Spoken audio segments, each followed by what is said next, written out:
I'm Natalie Carol of Valley Queen. And where are you from? I'm originally from Little Rock, Arkansas. Been living in LA for 10 years now.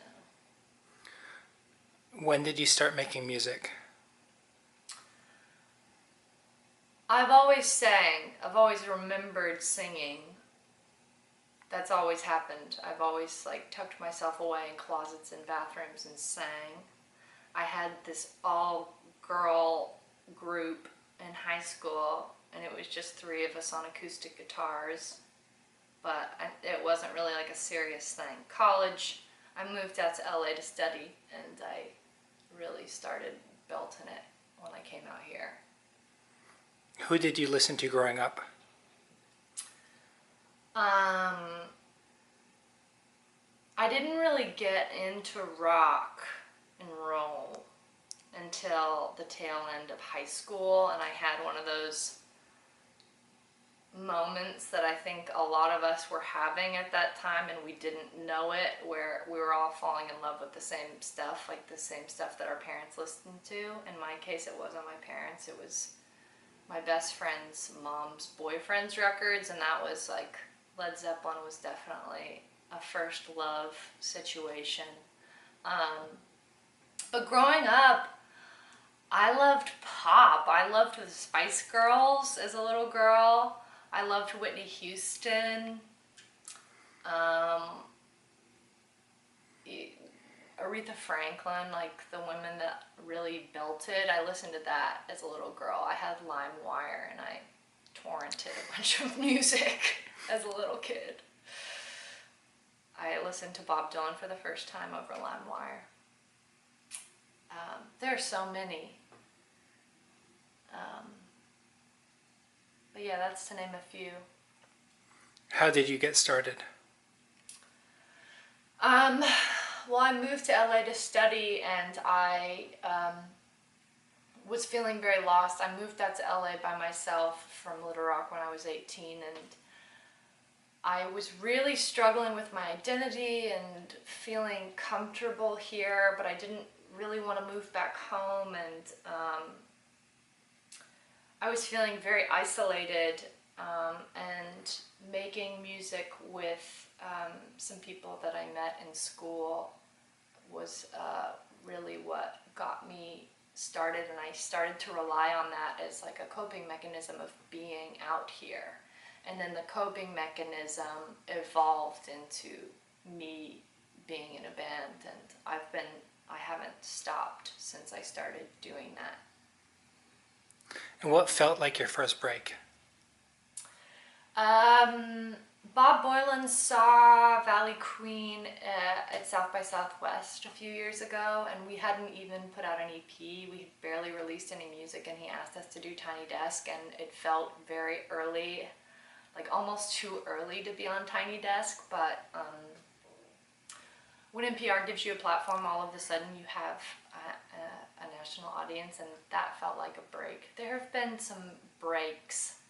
You know, you go through moments where you're like, this feels like a break, and then it wanes, and then you wait for another break, and then it wanes. So there's been a few. I think having NPR validate me felt like a break, for sure. How did you decide that this is what you were going to do?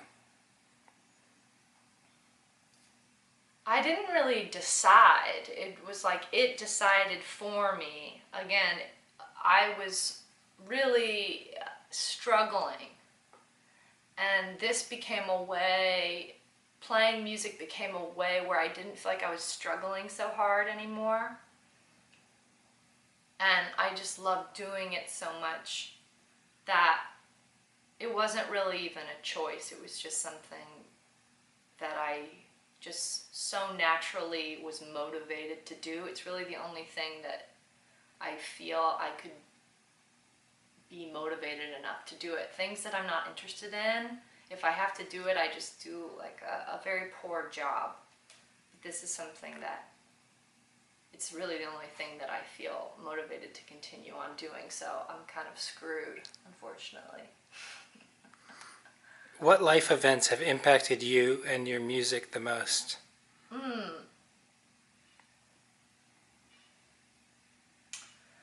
Life events.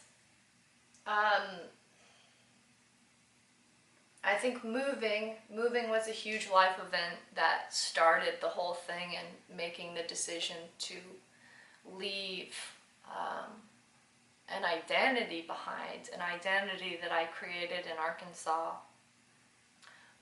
just to try something new out for the sake of trying something out. That was a big life event. Touring, this band has been touring pretty consistently over the past 2 or 3 years, and that has definitely impacted my life. It changes the dynamic of your life. It changes the pacing of your life, and I think through that my music has changed, and what I write about changes, and I think that that comes from moving around a lot. Tell me a bit about how you all connected and got started as a band. Well, this iteration, Neil, who plays bass, I met in school, and he's one of those early people I was playing music with. And Mike, our current drummer, was also there, but he wasn't playing with us. And here we are, 9 years later, and he's now joined the band. But Neil was a part of that group that I started sharing with and writing with. And we've continued on. It was a different band then, and it's evolved into this, and Neil is still a part of that. Shawn has been a part of the East Side musical community, and Shawn made his own music and was releasing his own stuff, and we caught wind of that, and it's really wonderful. And we just loved it. And so he's been a part of the project for about 3 years. What's the story behind the name Valley Queen? Valley Queen is actually, there's a Valley of the Queens in Egypt. So there's a Valley of the Kings and there's a Valley of the Queens. And Valley of the Queens is where the ancient Egyptians buried their dead matriarchs, and they're still buried there to this day. And I like the image of that, and I like the energy of that, of pulling from the spirit of women who have lived for thousands of years. I like that. Tell me a bit about your debut album, Supergiant, that recently came out. Well, I still like it. I still listen to it. I'm like, this is still good. I'm very proud of it, and I think that we're all very proud of it. And I think that there's a lot in there, and it's definitely a snapshot of what I was going through musically and what the band was going through, and the struggles of touring a lot, and the joys of touring a lot, and the creativity and inspiration that comes from that as far as the lyrical content goes, and playing around with different tunings and feeling an expansiveness with new ways of approaching songwriting and new ways of approaching the guitar. And I still very much feel like a novice guitar player, but kind of approaching the guitar with, not really giving a fuck attitude about being an amateur. I think that that's in there, and Shawn, the other guitar player in this band, definitely taught me a lot. So there's definitely a lot of exploration musically happening, and just singing my ass off. What are some things that are important to you that you like to address through your music? I think what I'm trying to do when I make music is there's a transformative thing that happens. I approach songwriting a lot in the midst of struggle and feeling very uncomfortable. And I write from that place. Sometimes I don't. sometimes it's coming from an expansive place and a liberated place, but a lot of times I feel motivated to write when I feel very stuck.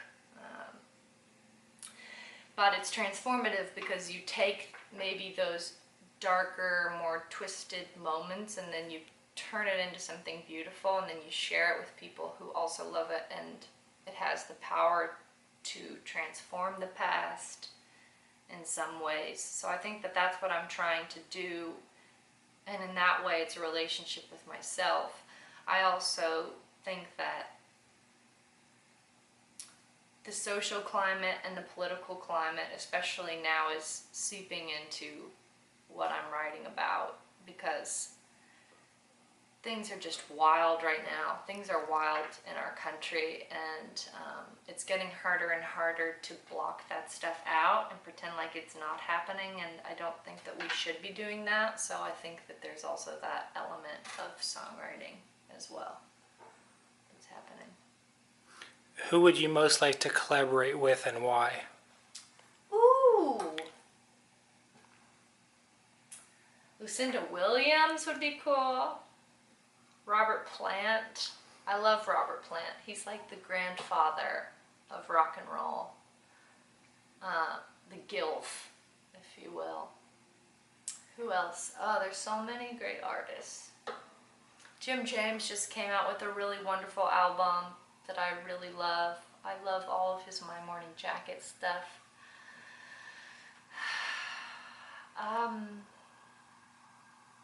William Tyler is a wonderful instrumentalist that lives in Highland Park. He does a lot of instrumental guitar work, and I would love to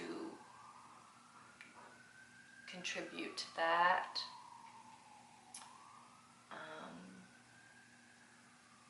Yeah, Lucinda and Robert Plant, those are top two, for sure. What are your favorite book, film, and music right now? Book, film, and music.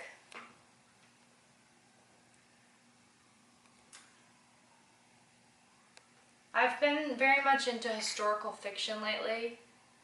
Right now I'm reading a book by an author called Eudora Welty. She is actually she's a white Southern woman writer, and I think especially being from Arkansas, I'm trying to reapproach Southern culture, because there's a lot of chaos around that subject, and I think I'm trying to come to better terms with being a Southern white female and living with the inherent guilt and also with the inherent beauty that also lives in the South, that has nothing to do with its really dark history. So Eudora Welty is a really interesting writer, I think, for a Southern woman to read. It encapsulates the dark history paired with the beauty of the South. So I'm reading her book. I'm into historical fiction right now. I was really into Victor Hugo before this, and I was reading The Hunchback of Notre Dame. Also a really interesting book to read in the midst of our politics right now. Books, you said film, right?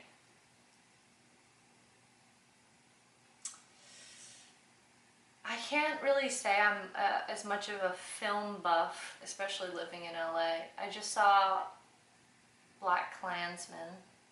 Have you seen that? That was gnarly and funny. I really appreciated that. Again, about America's current political climate. I think I'm interested in kind of picking it apart right now, because America is so fascinating right now and it's so troubled. So I like people that create a narrative about that stuff. And then what was the last one? Music. Music. Oh.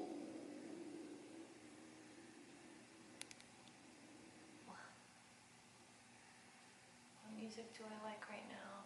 Oh, I really love Stephen Malkmus and the Jicks' new record that they just put out. It's called Sparkle Hard. It's like, I know my band just put out an album this year too, but it's my favorite album of the year.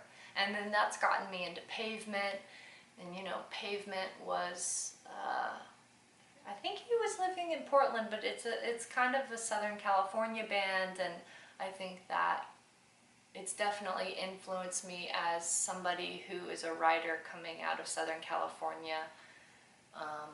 Pavement has created a lot of the sound of the music down here, and I feel very influenced by Stephen Malkmus right now. So what's next? Touring, a lot of touring. We're about to go on tour with Social Distortion, who has been a band for 40 years, and I'm interested. There's a lot of history and stories going on there. And we're also, it's a 3-band bill. We're going on tour with Justin Townes Earl as well, who's more of a country songwriter. So we have like a punk band and a country band that we're going on tour with at the same time, which I think is a good place for us to sit. I think I sit between those two things. So I'm interested in what that's going to be, and that's going to be about 5 weeks. I think it's going to be pretty wild. And then we play the El Rey Theater with our friend Lauren Ruth Ward in December, and then we'll probably keep it low-key after that until late winter, spring of next year. I want to play some solo stuff and try that out and intermix that. I love the band dynamic. I love playing and having that dialogue with a group of people, but I also think it helps that dialogue to do things by yourself and kind of straddle that line of the group and yourself. So I want to try some different things and see what happens.